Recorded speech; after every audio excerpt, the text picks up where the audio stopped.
Hey everyone, welcome back to the Weekly Awakening Podcast. This is your host, Cosmic Colleen, back with another weekly astrology update, episode 278. First and foremost, importantly, we're going to talk about Mercury stationing direct in the sign of Scorpio, which happened this past Saturday, the 29th at 12:38 p.m. So yay!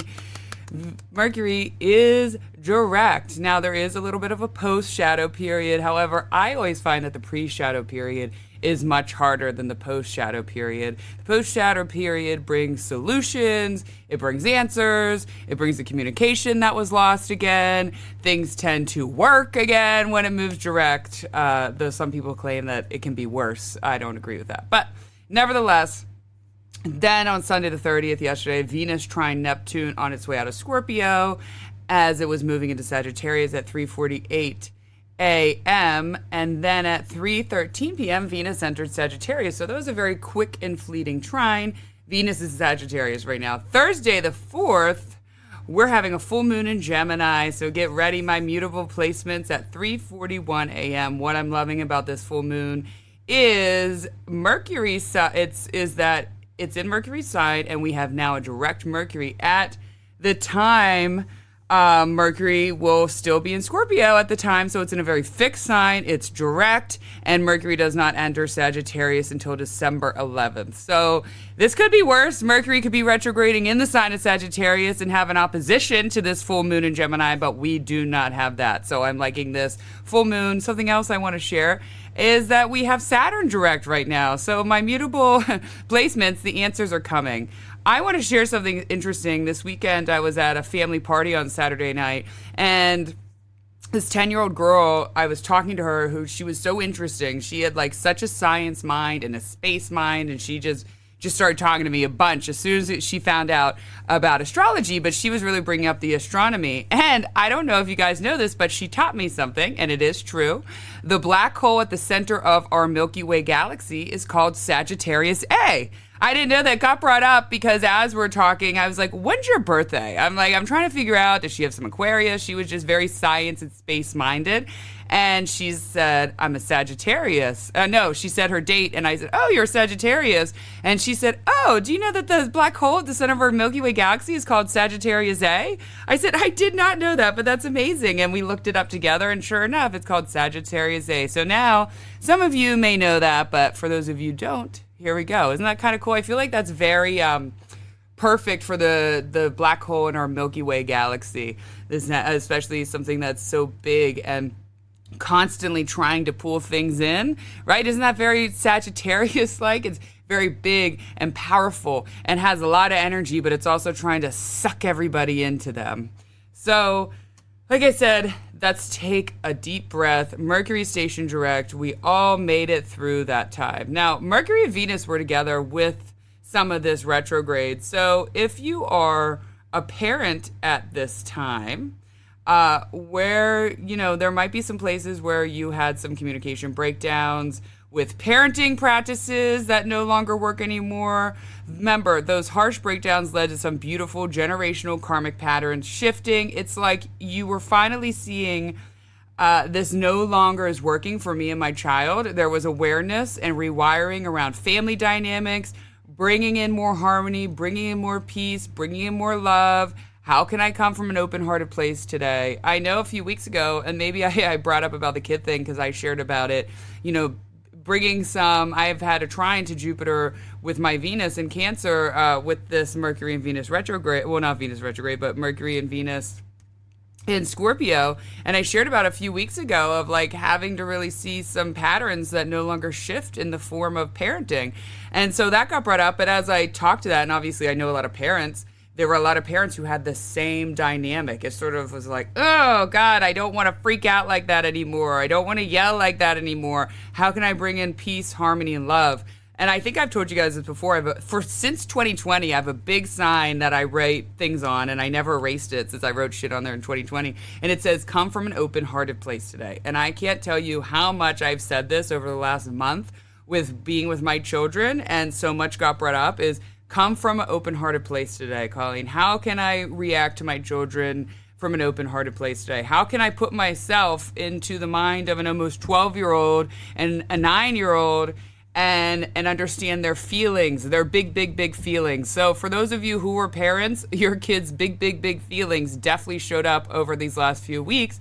But your heart, your mind, your peace was going to win and did win how that showed up. And you're able to be there the way your child needs. Now, again, I know that I am not alone in this, and I was raised in a very loving family, but often a very chaotic family. Okay, with Jupiter and Cancer, a lot of these happenings, especially with Scorpio season, was around our family dynamics. I know I talked about that on other episodes. But again, I was raised in a very loving family, so I want to start out with that. I did have a good life, okay?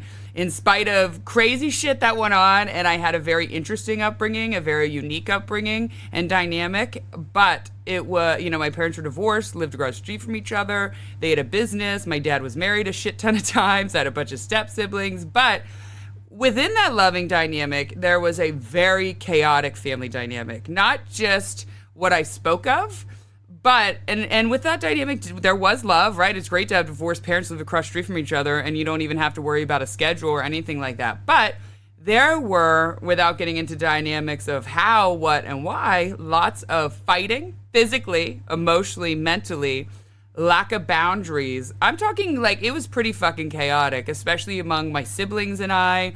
Every day we would fist fight, we would emotionally, mentally, and our parents were just very tired, or the very Irish Catholic way of beating the shit out of your sibling, saying the worst things ever, and then being forced to say goodnight, I love you, even though you two are mad at each other still, and then it was never to be brought up again.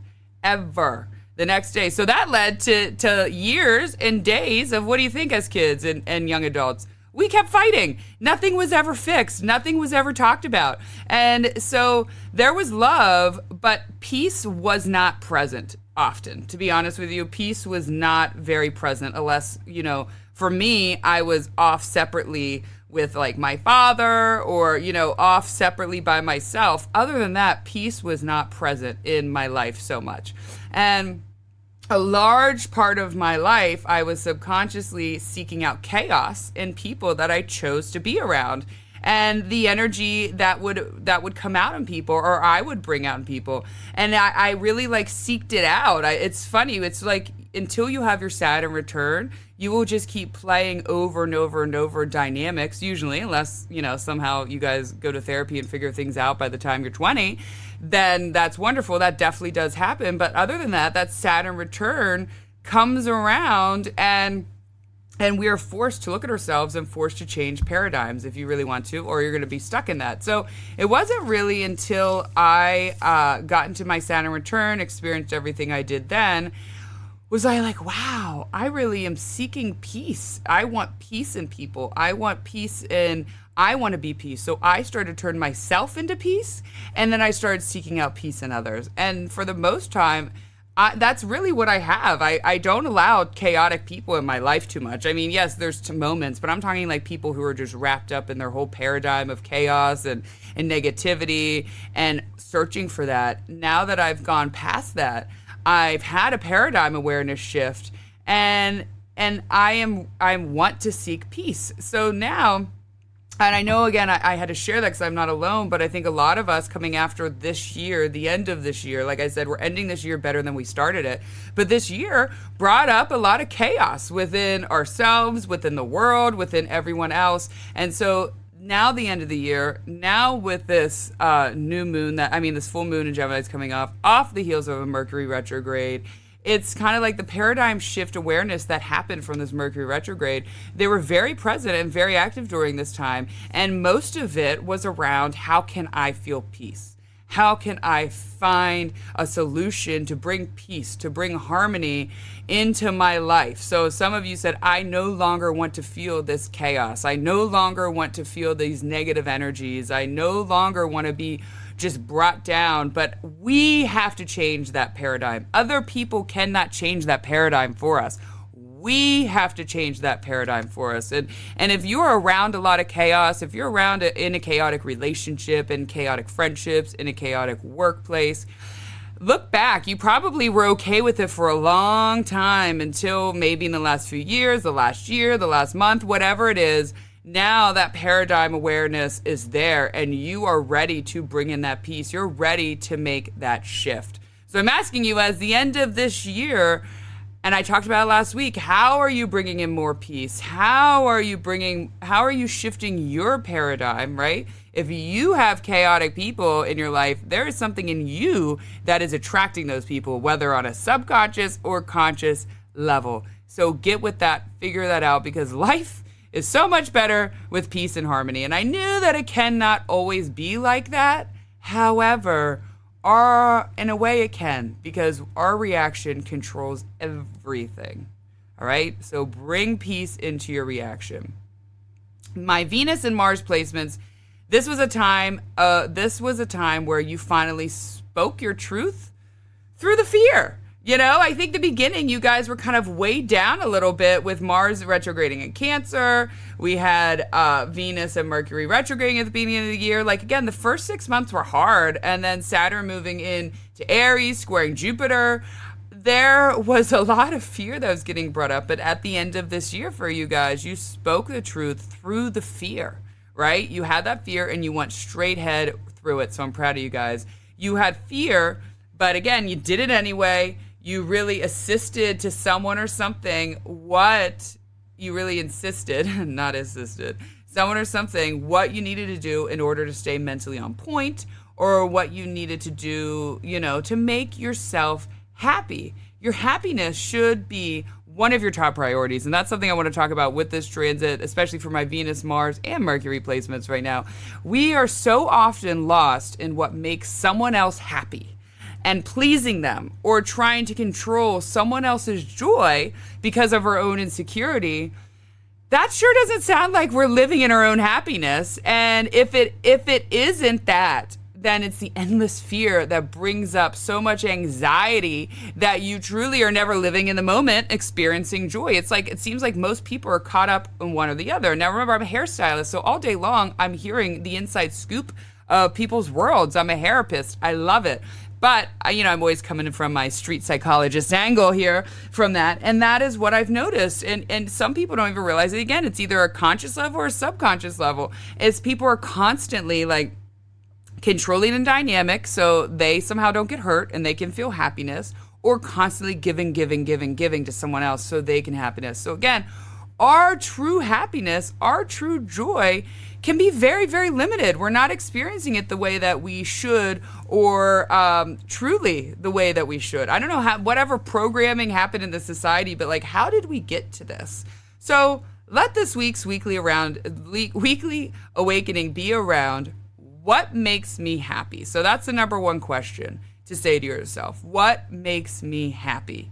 And if you don't know, you're going to have to sit with yourself for a long time and figure that out and really do a big paradigm shift. Number two, does this blank make me happy? So insert whatever it is that comes to your mind when I first said that, right? Does this make me happy? What comes to your mind? Insert that. Does this blank, does this thing, person, place, whatever, does this make me happy? The next question number three, am I allowing myself to feel happiness? Am I allowing myself to feel that way? And again, it all comes from our childhood. It all comes from what we knew, what we saw. And so maybe you were never allowed to feel happiness. Maybe you were forced to put someone else's happiness in front of yourself. So ask yourself, am I allowing myself to feel happiness? Because oftentimes, I don't know why, it should be easier, but it feels easier for most people to feel negative, to feel anxious, to feel stressed, to feel mad. Those are like have become in this world, like we got to take our minds back, people, our souls back. That's become the number one thing in people's minds, instead of saying, let me feel happiness. So this week, focus on your happiness, prioritize your joy, and don't feel guilty about it. That's the number one thing why it's so hard, I think, to feel happiness is the guilt of it. Also, don't try to block someone else's joy because of your own insecurity. Because you know when you do that, you are A, not in control. It just feels like a perceived control. But number two, you're actually blocking the joy from yourself. you are blocking yourself from feeling happiness, from those feelings pushing out.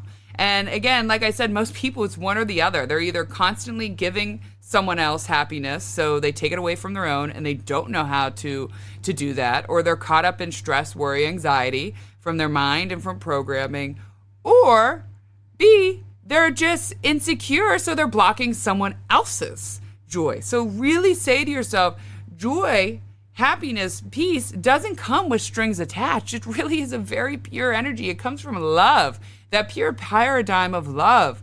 So again, think about yourself, but also think to yourself, am I blocking someone from truly enjoying their life the way they should because of my insecurity, because of my jealousy, because of the way I feel those things? And those two really, those ideas really came up with Mercury and Venus conjunct during this Mercury retrograde in the sign of Scorpio. What makes me happy? Okay? So now we're going to move forward with that, allowing yourself to feel happiness. And I love to throw a quick mantra in there. If you're totally lost, don't even know how to get yourself out of a paradigm, a nice beginning is just say, I'm happy. I'm happy. Throughout the day, write it down, write Post-it notes. I am happy. I am happy. Look yourself in the mirror and say, I am happy. Those things will help us shift that paradigm, okay? Remember this. You deserve to feel happiness, and you deserve to do what makes you happy, okay? No matter what anybody else says, you do deserve those things. Now, after this Venus, we're waking up today on Monday, ingress into Sagittarius. So that joy will shift into more mind and body experiences and embodying the joy, embodying the peace. That, it feels out of our realm of traditional, right? Something that feels like, all right, we could do something traditional, but let's take it a notch up, which is Sagittarius. Let's take it a little bit notch up. Let's take it a little bit further, a little bit bigger, a little bit more expansive. Again, very Sagittarius energy. This is a time where you will seek otherworldly connections, experiences, and conversations for your joy.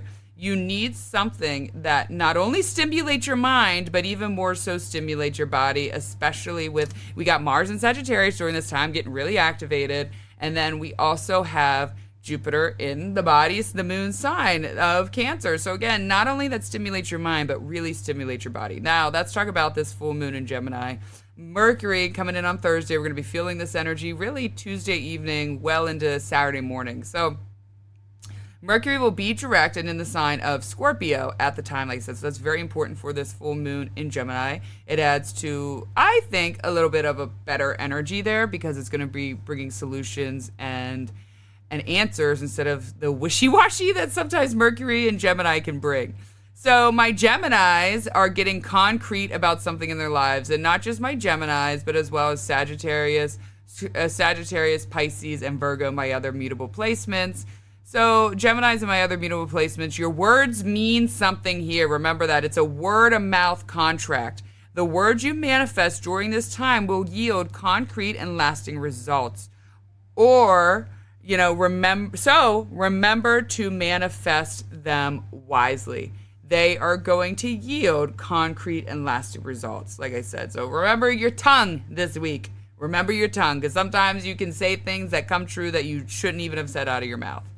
Something else I want to bring up during this full moon is that, like I had said earlier in the episode, Saturn is now stationed direct in the sign of Pisces for one last time, and then leaves Pisces for 30 years in February. Ingresses back and enters back into Aries in February and leaves Pisces for 30 years. So I'm loving now that with this full moon, there is a square to Saturn, but Saturn is direct. The answers are coming. The energy is coming. Your self-awareness is there to make the choices you've been wanting to make. There is no more confusion from now until the end of the year with that. Do what you need to do. You know the answer. Your intuition is on point.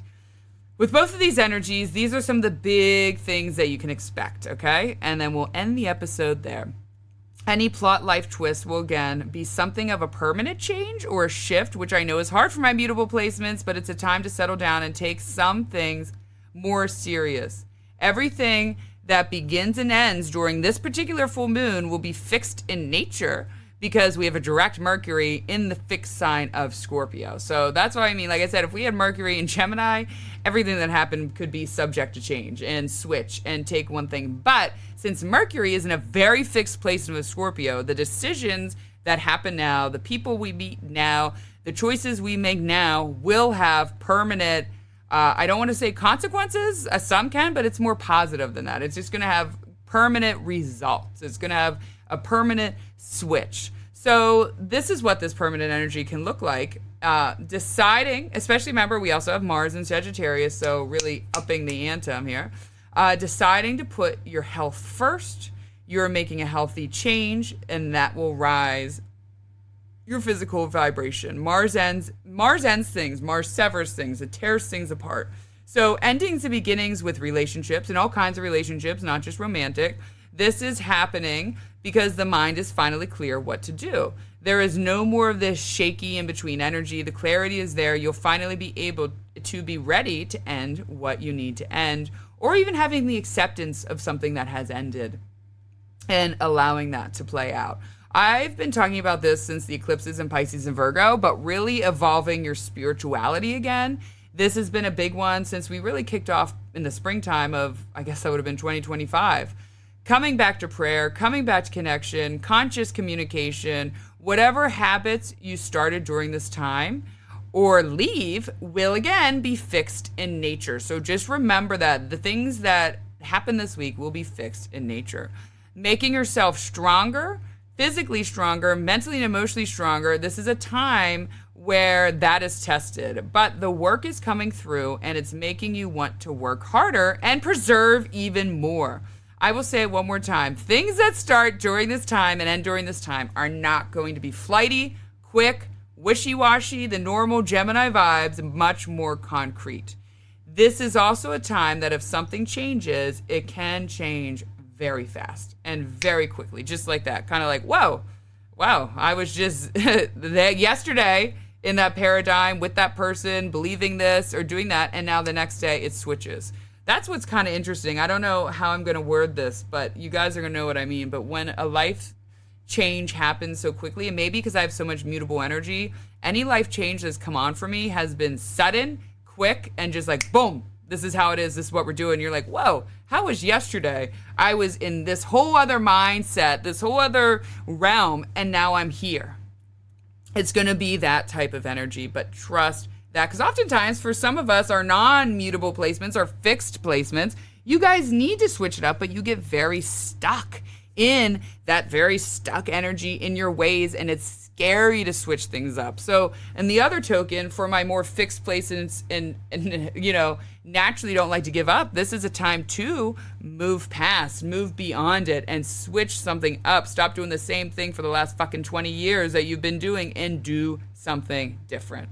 Whew. All right, that's my episode. And then at the end of, I'll talk about it on next week's episode, but one of the great things is we're ending this week with a grand water trine. Mercury will be trine Saturn in Pisces and Jupiter, and this weekend, and Jupiter retrograde on Saturday and Sunday. So we're ending the weekend with a grand water trine. This time again, remember, it's been weeks and weeks of a grand water trine, but now we're moving forward with a direct Mercury. So answers, solutions, meetings. Guys, I love you all. Happy full moon at the end of the week. Happy grand water trine. Happy life. Happy, happy, happy. That's what we're thinking about, ladies and gentlemen. Happy. Okay? Happy. All right. I love you all. Have a great week and goodbye.